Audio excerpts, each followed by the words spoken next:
Thank you so much for tuning in to She's All Over the Place with Katie. That's me.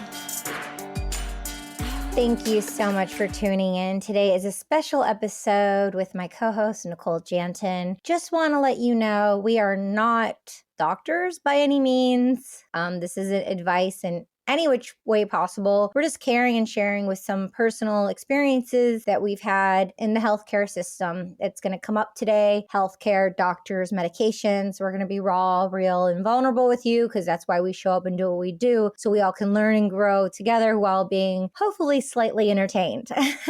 So with that being said, how you doing, Nicole? I'm doing well, thank you. So excited to be here with you. I appreciate you. Thank you so much. So as we came on today, you can see, if you're not looking at the video, please go to the link below, hop over to the YouTube. My hair is white. Yes, my hair is white. Seriously. I mean, let's just start there, okay?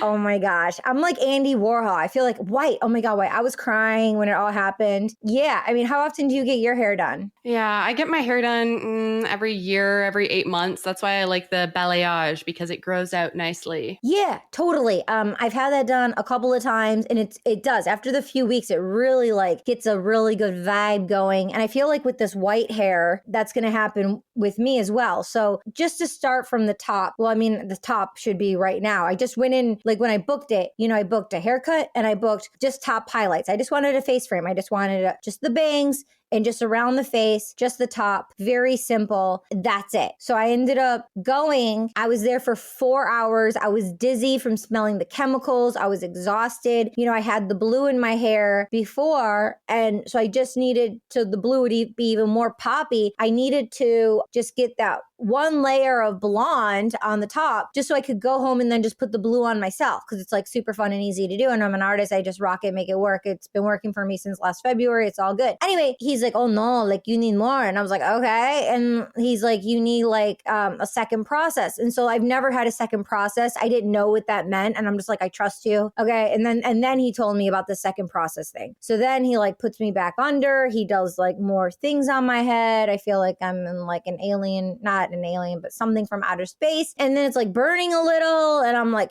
letting him know like, oh, it's like burning a little. Like my bangs were already good. Like I literally like sent a photo to my mom because it was like blonde hair and then blue hair. I'm like, oh, that's so cool. It was like two-toned, like blonde hair, blue hair. My mom's like, you like that? I'm like, yeah, it looks cool. And then he went on to do that whole second process thing and then to take out all the blue out. So I guess he's like, how are you doing? I'm like, yeah, I'm fine, and I'm just like breathing through it because I'm like, diligent and patient. And I'm like, this is my first time having this experience. Like, I don't know what's going on here. I'm just like breathing. I'm like, yeah, I'm good. I'm like, I'm hungry. I'm tired. I'm like, what time did you get here? He's like 11. I'm like, okay. So anyway, when he was like washing me, I'm like, why is he like doing this again? It was already like really blonde. And then I go to like look at my hair and that whole cool thing is gone. However, then he was blow drying my hair and I'm just like so tired. I'm like, no, let's just please don't. I was like crying because I've never seen my hair this white before. Like it's never been this way in my life. It was like lavender, like the color of like your shirt. Exactly. And I didn't know, but it was from the toner. He's like, oh, it'll come out. But my hair was like white with purple splotches of toner and then this. So it was insane. He did not charge me. I tried to pay him. He wouldn't take the money. I'm like, let me pay you something. Like it's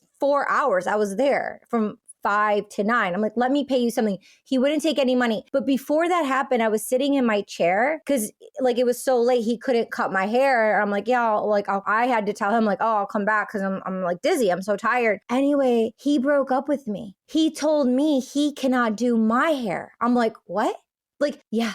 I think because I cried, I probably made him feel bad. And like, he maybe just didn't know how to deal with like, I have a lot of hair and everyone's like, oh my God, you have so much hair. You have so much hair. So maybe, but he's been doing my hair for like 2 years. Like he's like, I only go to him like, once every like 4 or 5 months. I only do my hair like twice a year, honestly, to get it cut. I just like let it be wild. But he broke up with me, completely broke up with me, told me, I'm like, wait, you did this to my hair and you're telling me you can't see me now? I was like, okay. Interesting. So I went home. You're going to die. So I went home and I'm doing my thing, looking at it's all white, like white and wet and in a bun, can't believe it. I was crying. I'm like, the only good thing I have going for me is my hair. Like, and it was perfect and natural. And I had to like go mess this up. Like literally, if my hair burnt from it being too blonde and it fell out, I could like ruin my hair. Like my hair is so baby precious soft. Like it's the first time I've like ever put anything on there like that. Right? I don't have to get in how many times I've highlighted my hair. Like not a lot. Okay. Like I can count on one hand. He's done it twice to my hair. And I did it once in Michigan during the pandemic. It was a nightmare. And then my guy in Beverly Hills did it twice. Okay. So I've done it like 5 times. Long story short, highlights with the bleach, the highlights. And the guy in Beverly Hills is the one that did the ombre, balayage, dopeness, right? Knew how to do it right. Anyway, they charge a very good price at Lower East Side here. So anyway, I'm home crying. I go to book the appointment. Like I have a huge busy day. They're open on Mondays, which is surprising because normally salons take Mondays off. So Monday, I made the appointment. And he won't see me, so I can't book with him. So randomly, there's an option, book with anyone. So I'm like, oh, book with anyone. And I look at the confirmed appointment and guess who it's with? No. It's with Yoshi. And then then I go book another appointment and I booked another one with this amazing woman. And so that was my appointment. And then I went to go delete because I didn't want to delete it and then book him again. So I like made 2 bookings and then I deleted Yoshi. I deleted it, right? And it's like, you can't delete it. It's, less than 24 hours. So then I had to send a message. I'm like, yo, Yoshi won't see me. I'm like, I tried to book it. It put me with him. I'm like, he won't see me. He won't cut my hair. and so when I woke up in the morning and it was canceled. And then before I went over there, I'm like, hi, this is so-and-so. I just want to make sure I have an appointment. And it was secure because I know I booked one. So I wanted to make sure they both weren't booked. And like, maybe they had a conversation. Then I wasn't like invited to the hair studio anymore or something. Like people are weird. You just don't know. You know what I mean? I was like so surprised. And so anyway, I showed up on Monday. The next day I'm walking up and guess who's outside smoking a cigarette? Yoshi. Yeah, exactly. So I go in, he runs in after me because he didn't realize like I made a hair appointment. He's like trying to fix everything. I'm just like, yeah, I'm, getting my hair done, getting it cut. And he's like looking at my hair. He's like, it's going to get better. He's like, I can fix it for you. And I'm like, I don't think we should put any more bleach or color on my hair right now. I need to like relax. It's too much. So he's like, yeah, in about a week, blah, blah, blah. I'm like, cool. I'm like, I'll stop by. He's like, okay. And I'm thinking in my head, that I'm not going to want to make that commitment. I'm like, or I'll send some photos. Like, I'll let you know like how it's doing. So, but no, like literally you're like the 5th person I've talked to or who's seen me like since then. Not a lot of people who's seen me and they say they like it. And I'm like completely shocked because like it's like white. I don't know.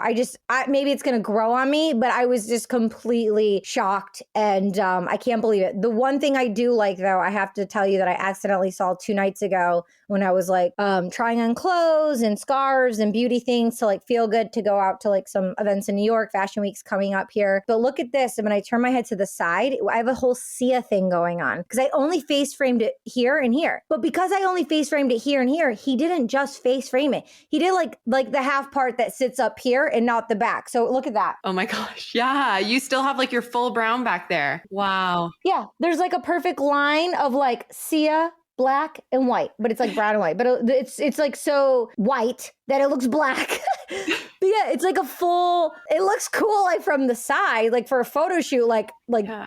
The symmetry, like obviously I went to a quality place who like did a beautiful integration with the thing. I just don't want my hair feeling like a horse's freaking tail because of it.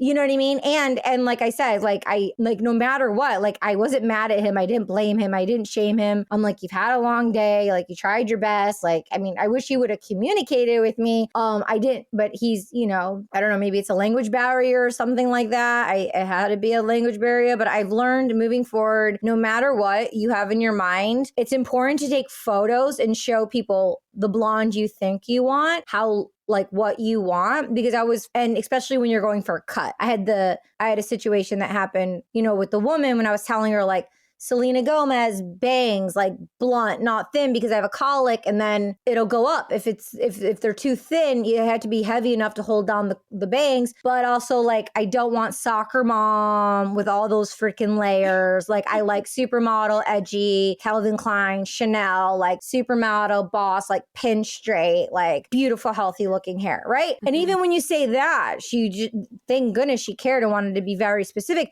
So I just showed her photos, but it's important to show up with photos before, like just like assuming like someone's going to know what you want. And I think we can apply that same hair principle to like a lot of things we want in life, like use that same principle, because we have so much expectations of what we want and project it onto other people outside to like take care of us in such a way. And it's a fundamental relationship that actually does develop. That's why I was like, oh my God, my hairdresser broke up with me. Like, it sounds like, but it's like it's a thing, because you think they're getting to know you. You feel like you can trust them, that they get you, and then you feel like, what the frick? So yeah, I was and like for the third time, like wanting to pay him some money. I wasn't like, oh, I'm not paying, blah, blah, blah. No, I'm like, please let me, like, you worked on my hair for 4 hours. Like you try, like, let me, he wouldn't, he's like, he feels guilty, which shows his character and his ethics, which I totally respect and admire too. I get. Yeah. So anyway, those are some of my hair things. Any thoughts like on that? Do you have any similarities of like what happened or like what's going, is this? Oh my gosh. It's new for me. Cause I mean, when I was a kid, I didn't, my hair was just like long all the time. I didn't get it dyed. I didn't have like this girl kind of talk when I was like a kid growing up, like all the girls in school. But how long have you been getting your hair done? Like do you have any similar situations that, you know what I'm talking about? Oh my gosh. Yeah. Do I ever have some such situations? I have been through the ringer with this hair. Oh my gosh. And I love that you mentioned that we need to show photos, but even if you do show a photo, you still need to make sure that the hairdresser understands your vision, maybe can communicate it back to you. Because what comes to mind for me is back when I was in elementary school, actually, I went for my first ever haircut by myself without my mom there to tell the hairdresser what to do. I was so proud of myself. I had a picture picked out. I think it was Jessica Alba, long layers, like nothing crazy. And I ended up walking out with a mullet. So they literally cut my hair like right at the eye level, a thick layer, and then left my length. It was about the same length that it is now, so quite long, but like all just stringy strands. So I left. I don't know what I was thinking at the time. I guess I didn't fully notice while I was there, but I was like, okay, great, my hair. I got my first haircut. I went home. My mom's like, what happened to you? She's like, we're going back there right now. We got a refund. I'm pretty sure that the hairdresser actually got fired, which I do feel bad about, but she like really butchered my hair, and it was a super cuts. So it wasn't exactly like a high-end salon. Learned my lesson there. And so they ended up having to cut it into like a little bob, but I still looked like I had a mullet for like years. Wow. So I feel for you. You went in for years? A couple years it took to grow out, right? Because there was quite a thick layer there. Did you wear like headbands and scarves to make it more feminine and girly, or were you young and you didn't even think about those things? I was young and I was a tomboy, so I guess I didn't really care that much. But my aunt in hindsight has been like, I don't know how you left the house looking like that. Yeah. Oh, wow. A few years. I mean, that can do a lot of emotional damage on insecurity, the way we feel, the way we show up. Like if people comment, if they like it or if they don't, it's based off of the exterior of what people see in the first 3 seconds, if they're going to like you or make fun of you, especially when how young were you? I was probably like 12. Oh, I mean, seriously, that's like the age. Ugh, right? That's the transition of everything. Oh my God. Preteen. I know. And I feel like for you, I'm sure a part of the shock is like, if you haven't really went this blonde before, it's so far from your natural color that it almost feels like it's not you. Like I know before we got on, Katie was being like, do I look sick? Do I look ugly? And I'm like, no, I think you look beautiful. But also to you, you're like, this isn't me. Right? Yeah. I feel so washed out right now. Like I feel so washed out. I feel like I look like I'm like sickly, it's like I need to get out of the house or something, which I am. I'm going to this event. I'm supposed to go to this jazz thing. I wish you were here so you could go with me. Cause I mean, I used to like love going to places like all by myself, just showing up to meet people. But now I have more comfort in like inviting someone to like go with me. And I think that's fine too, because that's like a whole nother conversation. But like I used to like going like solo meeting people because you never know who you're going to meet and you can be like the lucky one, but I mean, you're taken. But I mean, like I could meet someone, but I guess I could still meet someone while I'm taking a guest with me. But like, I don't know. Yeah. I just feel like I feel like there's a lack of motivation by actually having accountability, like person to like make it like lighter and fun. Like, oh, I wish we could go together. We go together. Then I can go and have an experience instead of like feeling awkward going, talking and meeting people. Cause right now I'm in the position where I can like, it's winter. My home is so cozy. It's so nice. I'm doing so well. I'm in season. I'm working, like just educating myself, reading, making tea, making myself food. Like it's insane. I've been just like really enjoying like my own company and just dismantling stuff. But then you could be like a homebody and like in nonstop. So it's like important to make sure you're going out for healthy patterns and stuff too. But like, I mean, it's nighttime. I don't go on the train. I would only go like in an Uber, like there and like right back. So anyway, long story short, yeah, that's kind of like a whole shtick. But circling back around on hair, any other hair stories? Yeah, so I actually have one that a little bit relates more to yours because I ended up having to go dark brown, but it was because of a hair accident. And so this one was actually my own fault. Backing it up a little bit, at the time I had a perm. So, you know, the chemical curls, I had that. And I mean, it was like waves, not like this kind of waves that I have here now, but it was okay. All right. For a young kid who didn't have nice hair, didn't want to style their hair, it was fine. It was better. But then I decided, oh, my parents are going away. I think I want to dye my hair lighter. So what do? Go to the drugstore, get a box of blonde hair dye, which is, please, if you're listening, never do this. Never attempt to go blonde by yourself. It is not a thing. So this is what I did. And like you, I have a whole ton of hair. And so my sister was putting it on for me. We only got through the half of the hair. So one side of my head was blonde. We wash it out. It's like yellow, blotchy, like horrible. And Blotchy. yeah. And then the other side was still my natural color. So I had a little like Cruella de Vil moment, but it wasn't nice. Yeah. And then, so when I went to the drugstore again to be like, look, this is what happened. They're like, the only way you're going to be able to fix this is going dark to cover it up. So that's what I did. And again, don't take that advice. Go to your hairdresser. If you do make the first mistake, take it to a professional. But no, I was like, okay, I got to cover this. I can't have it was horrible. I didn't want to be seen. I didn't even take any pictures, although in hindsight, I wish I did. And so I dyed it. It was like dark, like black brown. And for me, like when I was a kid, I had bleach blonde hair. This is like now my hair has gotten darker, but it's still kind of like a light brown. So when I go that dark, it made me feel so washed out like you. And I think it just, when you go so far from your natural color, it's tough. Yeah. I was thinking like Wednesday from Addams Family when you say dark. Yeah. So what happened was when I first did my hair cobalt blue, like I took the balayage like it was done and I just like was putting the cobalt blue on the bangs and here. And I was like, F it, this is fun. And I did my whole head and it was like dark and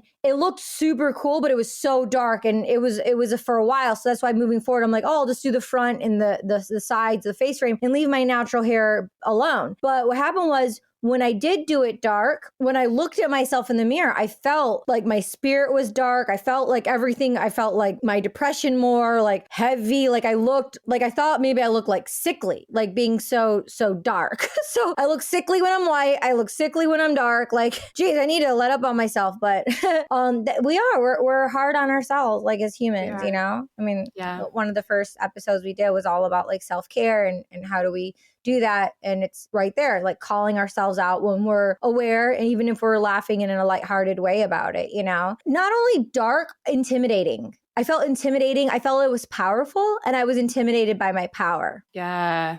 Yeah. That's an interesting outlook on it because, I felt the same way. When I went dark, I felt like my depression was coming up stronger. I felt all of these emotions. I ended up going on a vacation afterwards and like bawling my eyes out over my hair. I didn't want to leave the room, all of these things. My mom's like, that's it. We're getting your hair done. And so like in this random location, I went and got my hair stripped. And then I was like gingery blonde because, of course, when you go that dark, they can't fully lift it. Like, they had to do 2 processes for you to get it to that white. And that's your natural brown. Imagine like a dyed box, horrible brown. Yeah. Yeah. One time in like 2012, not the top layer of my hair, but underneath it, the left side only was shaved above my ear in the back. Remember? So when you wore it in a ponytail, you would see like the shave, like that whole thing. My friend did a very nice job on it. And he's all about like energy with the hair when you're cutting. And so he like really nurtured my head like a baby's head, like was really particular of like, energy, and I'm sensitive to touch and things of that nature. But he did a really nice job. And then I had it bleached white and I put this turquoise blue on it. So that was in 2012. I bleached my eyebrows blonde, and I did the turquoise blue. And I was like on a modeling job for Ruthie Davis. She used to do like Beyonce's baby shoes, like super bougie. And I was an in-house model for like, Jimmy Choo and like Todd's, Roger Vivier, all the brands, Balenciaga, all that stuff. And so I'm at Ruthie Davis, and this is in 2012. I'm in New York, okay? I'm like looking like an amazing head to toe fashionista, going to my modeling job. Then the Ruthie Davis, like I got cut early. Like I still get paid, but they were done with me early. It took me about like 1 minute to walk out the door, not even. My agent calls me and she's like, "Are your eyebrows blue?" And I'm like, "Yeah." She goes, "Why?" And I'm like, "Oh, I just thought it'd be fun because they're not photographing my face. Like I'm wearing shoes. I'm an in-house model." She's like, "Change it.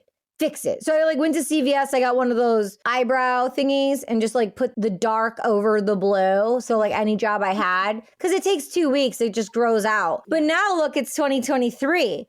Now it's acceptable to have your hair pink and purple and blue and all sorts of colors. But in 2012, just because I had my eyebrows blue, like it was so unacceptable. It kind of gives you a trajectory of what was allowed just then and what's like allowed like a decade later, which is like kind of like the norm. Yeah, for sure. That's crazy that they, right away made you want to change it. It's almost like there was more stigma around it at that time. Yeah, 1000%. Yeah. And how someone can judge so quickly, and like no matter like how hot you are, like people still had tattoos. Like I didn't have a tattoo or a nose ring or a piercing. It was just like my eyebrows. It was like such a little thing, but like that's how like judgmental and vain the modeling agency or the industry is too. That's, I guess, probably before we got on, I was like being so particular about my look as well, because it's just in my innate nature to be aware of my presentation, especially before I go on camera. Like, is anything in my teeth, which I guess would be normal, but from working in entertainment, that's one of the reasons why I like got away from modeling, because how can you be this amazing, great actor when you're supposed to be an observer? The last thing you want to do is be in your head thinking or judging. And so being an actor model is like the worst thing ever. Like it's like to be a really great actor. Like I said, I had to like dismantle modeling because of how it is. I don't even want to say cutthroat. That's just like so cliche of how they say cutthroat. Like, I mean, just being more detailed with it, which I just did. Judging and over the like a speck of like dust. If you have something on your shirt, like, oh my God, like you wore that, like that is on your shirt, that mark right there. Like you didn't see that before you left the house.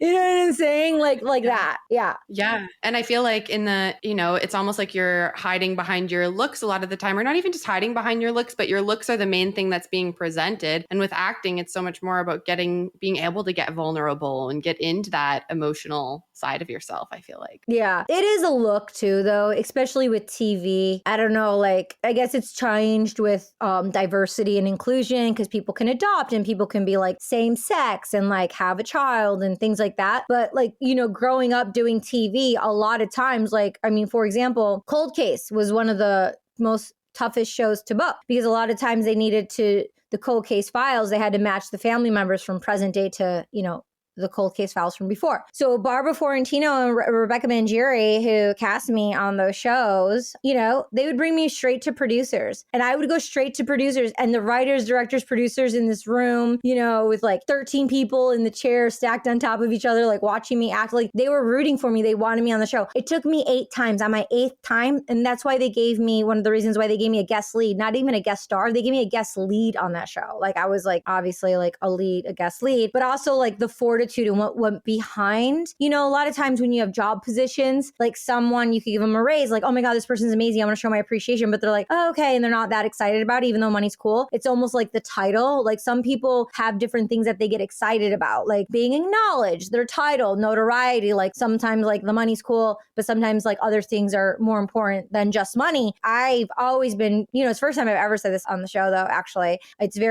I don't think I've like, it's been very rare that I've ever told this story though. Like it's such in depth and details, but it really like strums my heart in such a way, knowing what that title for me means, guest lead, because with the people who were in the room and the casting directors, they know like how many times I showed up to book that role. Wow. That makes sense, though, that you'd have to have the certain look to match the family, or even if it wasn't a cold case like that, like match the family that you're playing a part of. Yeah. And then separately from, forget what we just talked about, just like a quick example is like, let's say it's just a TV show, right? They're going to cast the main people first. Like, is it the daughter who's going to be the main person, or is it the mom that's the main person? Are we focusing on the kids here or the parents? Like, who's going to be the lead and who's going to be like the supporting to the main, right? And so what happened is, let's say it's the little girl. Like this girl's going to get all the attention. She's like the lead of the show. Then they get these two moms, right? Let's say two different moms. One might be the better actor, but because the other one looks more like the daughter, this is more for TV, we'll go with the less talented one. I mean, they're both probably talented, but they'll go with the less talented one instead of going with the better actor for the look to match it. Right. And that's how it was. So maybe it's changed a bit now, like I said, because of inclusion and diversity and people can be adopted, or, you know, like there's so much different writing and characters now on shows, which is more open, which is awesome. But I remember specifically, like it was like that all the time. Like I could have been the better actor, but someone else looked more the part. Wow. I can imagine that must have been frustrating at times. Oh yeah. I mean, a lot of times there's so many times for so many reasons I didn't get so many roles, and so many other people feel the same and they have their own stories. I mean, that's like a whole nother episode. We could totally take note and talk about that. That'd be amazing, actually. Yeah. You know, especially from my lens and from your lens, like as a viewer who watches, a fan of TV, and then having the conversation, like because you're like non-biased, right? Non-biased opinion. Yeah. I think that could be actually a cool like banter from like being in the fishbowl and then like enjoying like watching the fishbowl, right? Yeah. Talking about different things. Yeah. Let's see if I want to say anything more about that though, real quick. Yeah. And the last thing I wanted to mention about that is like, let's just say it's a huge network show and like X, Y, and Z's up for the show and they're like an amazing actor, but they don't know this person. Those executives, they have families, they have bosses, they have a network, they have fans, it's a lot of money. They have their family, they have to feed their family. Like there's a lot of people that they feed. So sometimes maybe they'll just go with, I love Reese Witherspoon, I'm just going to use her name because a lot of people know her name. They'll go with the Reese Witherspoon, or they'll go with the safe choice just because that means they're safe in their choices, instead of taking a risk on someone who may be a different, better actor. Not to Reese Witherspoon, there's no comparison, but I'm just saying to like another person who would be up for the role, that they could very much like go with the safe route, because we all have responsibilities at the end of the day and people to answer to. So I've always thought, and I can't imagine how it would be for those people. I've never put myself in that kind of environment, but that it would be interesting on one side, but also I'm sensitive. So it'd probably be very disturbing, you know, to put myself to see like what actually happens behind the scenes. Maybe that's why on a interesting level, I just chose never to take that path. Yeah. I feel like I would have felt the same. Yeah. Since we're on shows real quick, before we pivot, what are some of your favorite shows like now? That's a good question. I hate to be that person that says, I don't really watch that much TV, but a lot of the time when I watch TV, it's because I don't really want to think about anything. So I usually go for like the more mind-numbing, like reality TV. My favorite show has to be RuPaul's Drag Race. I just love the drag community. It's like so uplifting. When I watch a show, I want to feel more like, alive, like cheerful, happy. I'm not really somebody who typically goes for the more like intense mysteries or crime, or definitely not horror, not really up my alley. Yeah. Personally. How about you? I'm honestly the same. Ever since I was a kid, I remember like, you know, we watched like Saved by the Bell, and I mean, Full House. But I was never in. That was like every Friday, and you get ready for Full House. But then after those kind of like went away, and I just like kind of was like not into the TV. I was more into like hanging out with friends and going out, and just focus on different things. I wasn't ever a TV person. Like I haven't put on the TV one time since I've been at my condo in New York. Like I'm not a person to ever put on a TV. I've always been more of a streamer. Like if I'll like sit and binge something. I did Mad Men like all episodes like in a row.